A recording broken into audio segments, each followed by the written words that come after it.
Welcome sa Hey Anime Sensei!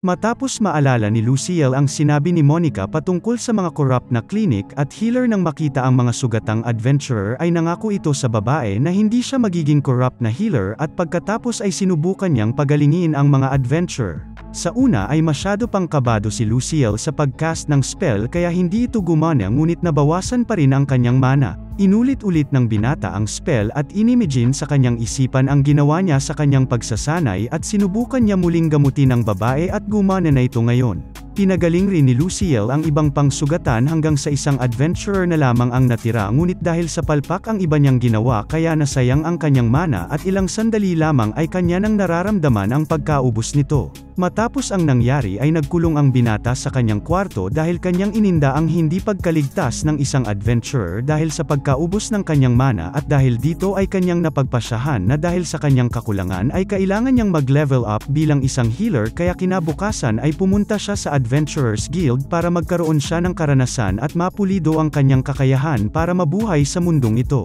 Pagpasok ng binata sa guild ay namangha ito sa kanyang mga nakita at pagkatapos niyang makita ang isang nakakasindak na grupo ng mga adventurer ay dumiretso kaagad siya sa front desk para mag-register bilang isang adventurer. Napansin ni Lucille na mayroong isang mahabang tenga ang babae sa front desk na kanyang ikinatuwa at pagkatapos nito ay binigyan siya ng form para sa kanyang mga impormasyon. Tinuruan rin ng babae si Lucille na padaluyin sa card ang kanyang dugo o magic pagkatapos at ilang sandali lamang ay natapos niya nang lagyan ng kanyang impormasyon ang form at dito ay nagbigay ng opinyon ng babae na walang magiging problema kay Lucille ang pag-register bilang adventurer dahil nakita niyang meron itong skill na martial arts. Pagkatapos ay pinaliwanag na rin ng babae na kung matupad ng mga adventurers ang request ay makakatanggap sila ng kabayaran ngunit babawasan ito ng guild ng 10%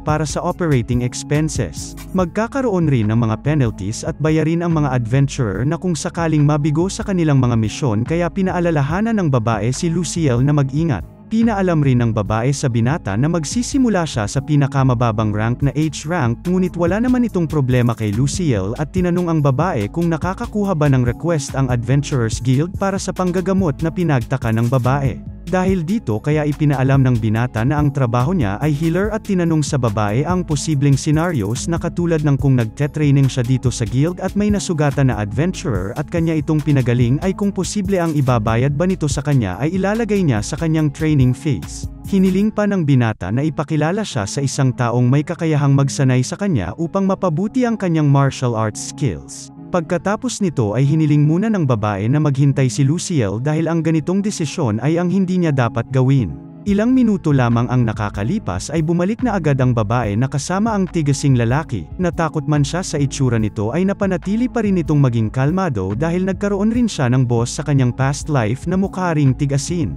Dito na nagpakilala si Lucille sa lalaki at pinaalam na gusto niyang sanayin ang kanyang pakikipaglaban at magic recovery skills kaya pagkatapos ay tinanong niya ito kung papayag siyang turuan siya ng martial arts kapalit ng kanyang serbisyo sa pagpapagaling. Dahil sa tanong ng binata kaya nanibago ang lalaki sa kahilingan ni Lucille at sa kanyang tingin pa lamang ay nalaman na kaagad ng lalaki na merong martial arts skill si Lucille kaya tinanong niya ang dating salaryman kung bakit gusto ng isang healer na matutong lumaban kaya pinaalam na ng binata na wala siyang kwenta sa totoong laban dahil kapag siya ay maglalakbay ay kahit isang mahinang halimaw ay kaya siyang patayin kaya napagpasyahan niyang maging malakas para ipagtanggol ang kanyang sarili. Nag-isip muna saglit ang lalaki at tinanggap rin naman si Lucille kalaunan bilang kanilang training hall recovery specialist. Isang silver coin kada araw ang sahod ng binata sa guild at dito ibabawas ang kanyang training fees. Masaya ring sinagot ni Lucille ang lalaki na mangyaring payagan siyang magsimula pagkatapos ng 6 na araw nang tinanong ng lalaki kung kailan siya magsisimula.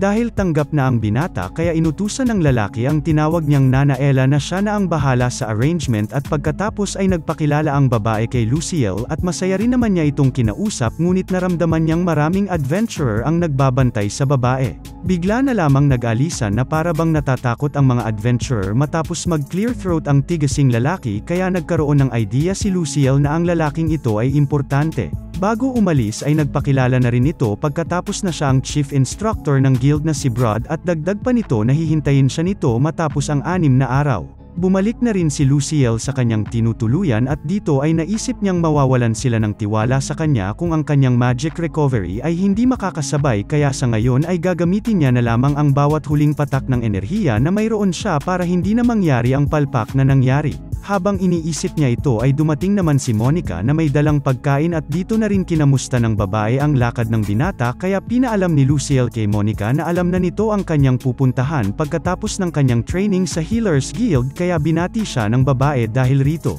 Sinagot rin ni Monica si Luciel nang hindi pa sigurado ang binata kung ano ang skill level na kanyang kukunin para sa Holy Magic na kapag maabot niya ang level 5 ng 20 taon ay maituturing na umano itong medyo talentado ngunit hindi naman sigurado ang binata na kung sa bawat taon ay kung makakakuha siya ng isang level. Nabulunan na lamang si Luciel sa sumunod na sinabi ni Monica na kapag umabot na ito sa level 5 bago ito maging 20 years old ay hiniling nito kay Luciel na edit siya kaya dahil dito ay na-motivate ng husto ang binata para mag-practice ng husto. Makalipas ang isang linggo ay natapos na ang pag-aaral sa Healers Guild ni Luciel patungkol sa Holy Magic kaya nagpasalamat na ito sa babaeng nasa front desk na si Kururu dahil sapat na ang kanyang natutunang magic para makapagsimula bilang healer. Napabilib rin si Kururu sa binata dahil meron kaagad itong naka-line up na mapapasukang trabaho at nakakasiguro rin ang babae na magiging isang mahusay na healer si Luciel. Nagpaalala rin si Kururu na kapag nagkita sila ni Lumina ay magpasalamat rin dito kaya sinabi ng binata na gagawin niya ito sa susunod na sila ay magkita at pagkatapos ay umalis na rin ito papunta sa Adventurers Guild para simulan ang pagiging isang healer.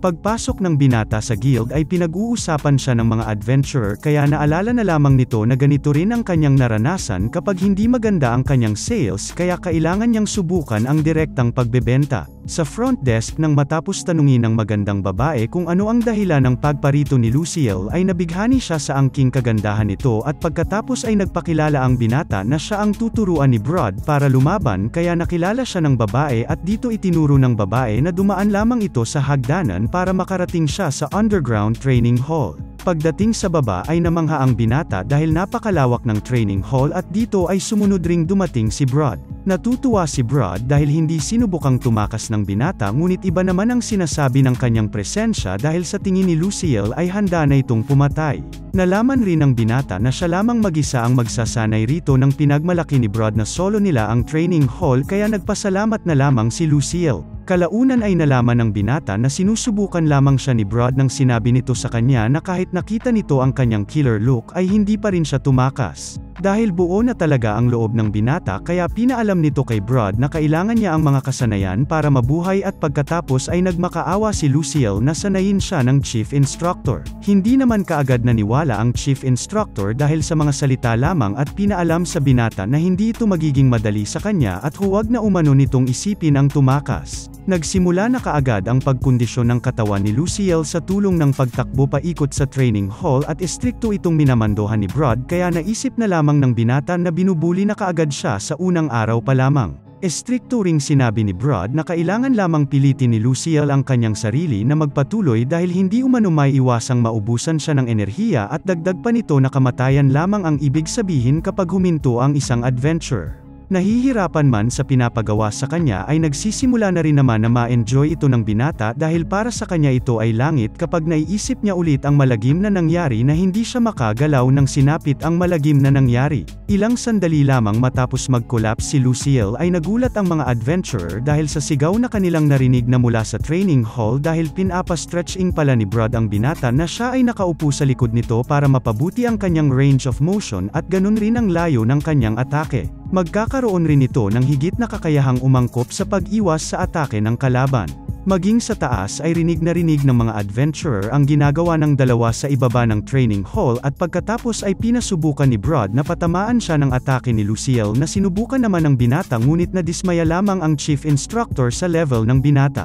Sumunod na instruction ni Brod ay gamitin ni Luciel ang kanyang kamay at binti at sugurin siya gamit ang lahat ng kanyang makakaya ngunit kahit ganito ay hindi pa rin nakatama si Luciel kay Brod at nakatikim pa nga ito ng sampal sa instructor. Patuloy rin ang pagbibigay ni Brod ng kaalaman sa binata at tinuruan na kailangan itong unang matutunan kung paano gumalaw. Tinuruan din siya ng chief instructor na ilarawan sa kanyang isip ang pagtama ng atake para hindi siya maging palpak at pagkatapos ay umatake na rin si Luciel at sinunod ang mga advice ni Brod para matamaan niya ito ngunit ang huli niyang atake ay sinalag lamang ng instructor kaya nawalan siya ng balance at napahiga na lamang. Dumating rin sa point na masyado itong mahirap para sa binata kaya gusto na nitong umalis ngunit siya ay tumayong muli dahil naisip nito na mababalewala ang kanyang bagong simula. Matapos ang patuloy na pagtangka ni Luciel na tamaan si Brod ay hindi pa rin ito nagtagumpay kaya pagod na pagod itong napahiga sa sahig ng training hall ngunit dahil sa kanyang ipinakita ay namangha ang instructor dahil sa kanyang lakas ng loob.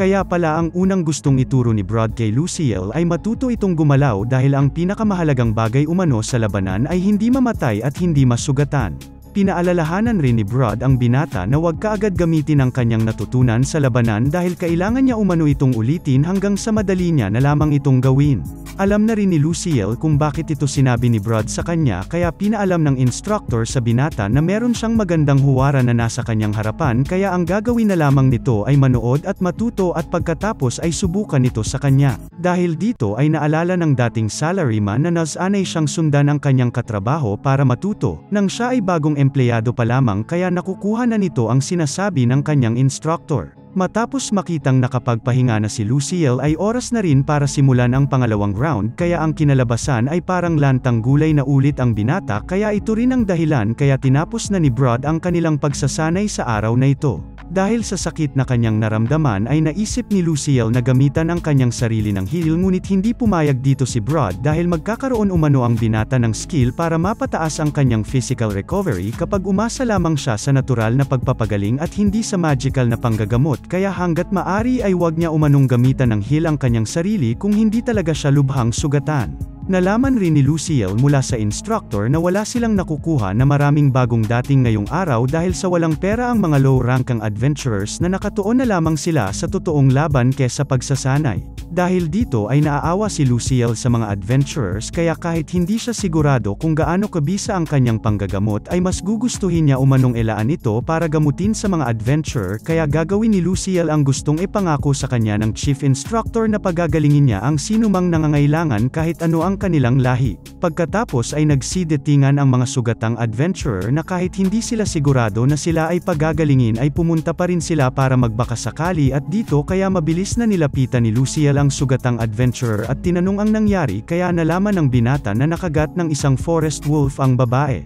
Hindi pa makapaniwala ang babae sa narinig mula kay Luciel na kanya itong pagagalingin kaya tinanggal na lamang ng binata ang agam-agam ng babae sa pamamagitan ng pagpapagaling sa kanya kaya nagpasalamat na lamang ang babae na kahit hindi pa rin siya makapaniwala na pinagaling siya ng isang healer. Dahil dito kaya napagtanto ni Luciel na wala talagang tiwala ang mga tao sa healer sa bayang ito. Pinagaling rin ni Luciel ang iba pang mga adventurer na kahit hindi naman malubha ang kanilang mga sugat at dito ay pinaalam ni Brod na magiging busy ang binata bilang isang healer. Pinaalam ni Luciel sa chief instructor na ang magagamit lamang nito sa ngayon ay ang heal na kung saan ay 8 sunod-sunod niya lamang itong magagawa kaya tinanong ng binata kung magiging sapat ba ito. Ayon kay Brod ay marami na ito kung tutuusin pero nagsuggest ito kay Luciel na para palakasin ang kanyang lakas ay gusto niya itong gumamit ng heal hanggang sa halos mawala na ito ng mahika na katulad ng ginawa nila sa training ngayon. Dahil dito ay naalala ni Luciel na wala itong pinagkaiba sa dating buhay niya ngunit alam niya rin sa kanyang sarili na ang pagtitiwala kay Brod ay mas mainam para sa kanyang kinabukasan kaya matapos mapagpasyahan ng binata na sundan ang pangunguna ng chief instructor ay gusto nito na unang palakasin ang lakas ng binata para sa training. Naisip ni Luciel na kung ipagpapatuloy niya ang kanyang ginagawa ay mag-i-improve ang kanyang martial arts skills at makakabuo rin siya ng holy magic affinity kung siya ay magpapagaling ng tao at sa pagitan ay gagawin niya ang meditate para madagdagan ang kanyang physical recovery at magic.